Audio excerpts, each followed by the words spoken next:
नशे वाले लोगों के घर में जाके देखो क्या उनकी हालत है। उसकी पत्नी उसको एंजॉय नहीं कर सकती, उसका बाप उसको एंजॉय नहीं कर सकता, उसकी माँ उसके साथ बैठ नहीं सकती। हर टाइम उसके दिमाग में नशा है। पतीला देखता है तो बेचने की बात सोचता है, मोबाइल देखता है बेचने की बात सोचता है, सिलेंडर देखता है उसको कुछ नहीं दिखता, उसको सिर्फ नशा दिखता है, पाप दिखता है। यीशु मसीह ने कहा शैतान आया घात करने के लिए, नष्ट करने के लिए, मैं आया। यीशु मसीह ने कहा मैं आया तुझे जीवन देने के लिए, बहुतायत वाला जीवन देने के लिए, बीमारियों से रहित जीवन देने के लिए। आमीन हो जाए आशीष आपकी है चर्च। लेकिन प्रॉब्लम यह है कि जब तक यीशु मसीह को धर्म के चश्मे से देखेंगे तो बोलेंगे नहीं नहीं मैं तो ये हूं, मैं तो नहीं मानूंगा, मैं तो धर्म का चश्मा उतारना होगा, क्योंकि यीशु मसीह ने कोई धर्म नहीं बनाया, यहोवा परमेश्वर ने कोई धर्म नहीं। आपका कैरेक्टर आपके लिए क्या है? एक प्रोफेसी।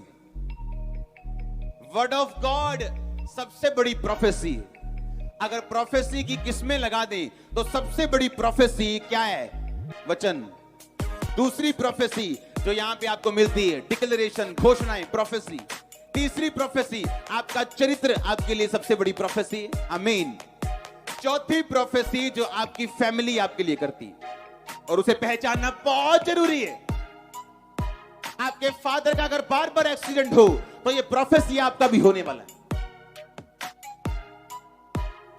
आपके घर में अगर बार बार तलाक हैं, यूट्रस प्रॉब्लम्स हैं, या सिर की बीमारियां हैं, हार्ट की बीमारियां हैं, तो ये आपके लिए प्रोफेसी है कि आप अगले हो। और आपको ये पता है इस प्रोफेसी को कैंसिल करने के लिए मुझे अपनी वेदी की जरूरत है, जहां से मैं प्रोफेसी अपने लिए रिलीज करूंगा और शैतान की प्रोफेसी को कैंसिल करूंगा। लोग बोलते हैं इंसान परफेक्ट नहीं हो सकता, इंसान गलतियों का पुतला है। बाइबल क्या कहती है? सिद्ध बन जिस तरह तेरा स्वर्ग के पिता। इसका मतलब आप सिद्ध बन सकते हो, ट्राई तो करो, आगे तो बढ़ो। आप गिरोगे उठोगे, गिर के गिरे मत रहो। गिरना प्रॉब्लम नहीं है, गिर के गिरे जाना प्रॉब्लम है। आप गिरोगे उठोगे। जब एक बच्चा चलना सीखता तो गिरता है, लेकिन वो बैठ नहीं जाता, रोता है 2 मिनट, फिर उठ जाता है, भूल जाता है। भूल जाओ पुरानी बातें, फिर से चलो, और प्रभु आपको खड़ा करेगा, और वो आपको ऊंचाई पे खड़ा करेगा। उसने पतरस को किया, वो आपको करेगा। वो बदलने वाला परमेश्वर नहीं है। बस गिरे मत रहो, उठ जाओ और खड़े हो जाओ। आमीन। और फिर चलो।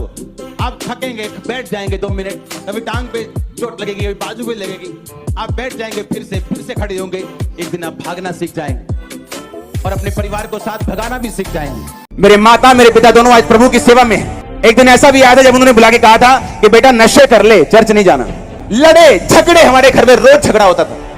आप मेरी लाइफ को नहीं जानते, आप मेरी ग्लोरी को जानते, मेरी स्टोरी को नहीं जानते। मेरे माता और पिता से मैं ऐसा था जैसे घर में कोई प्रोफेशनल अच्छा सा काम करने वाला लड़का हो। सुबह में काम में जाना, शाम को चर्च, 5 बजे चर्च, अपने काम से मतलब। अब मुझे या तो उस प्रेशर के सामने झुक जाना चाहिए, लेकिन मैं आपको स्टोरी बता रहा हूं कि मैं कैसे यहां तक पहुंचा हूं, इसका कारण क्या है। अब वो क्या लगता है कि शैतान आपको आसानी से जाने देगा? अब वो क्या लगता है कि शैतान कोशिश नहीं करेगा आपके वाचा को तोड़ने के लिए, आपके संबंध को तोड़ने के लिए? क्या वो कोशिश नहीं करेगा? आपको वो बेस्ट व्यभिचार के ऑप्शन देगा, बेस्ट चोरी के ऑप्शन देगा, आप पर बेस्ट प्रेशर को डालेगा, अच्छी बीमारियों को लेके आएगा बड़ी बड़ी, ताकि आप हट जाएं।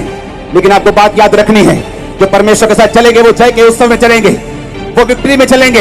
विक्ट्री उनकी होगी आज नहीं तो कल, वो चुराए जाएंगे आज नहीं तो कल। हालेलुया।